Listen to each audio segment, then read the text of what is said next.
How to unlock or unhide your chat on WhatsApp. Hey guys, in this tutorial, I'm going to be showing you a quick and easy way to unhide your chats on WhatsApp. If you guys didn't know, WhatsApp allows its users to lock particular chats and hide it on their local device. So I'll show you how you can unhide it and unlock your chats. Let's just get started. First thing first you can do is go over to WhatsApp, and if you cannot find your locked chats over here, what you need to do is just swipe up here and the locked chat section will open up. If you don't see it, just search the name of the person where you have locked the chat. It should show it right here.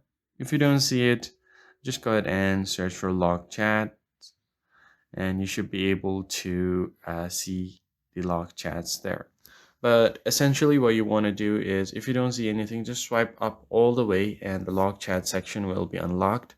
Tap on it. You need to provide your fingerprint or face ID and your chat will be unlocked. You can access your chat from here. And if you want to unlock the chat, long press on the chat, tap on the three dots, and then tap on unlock chat. Provide your fingerprint or PIN again, and you should be good to go. So that's basically it, guys. And this, I hope this tutorial was helpful. Hit the like button below and subscribe. We'll see you guys in the next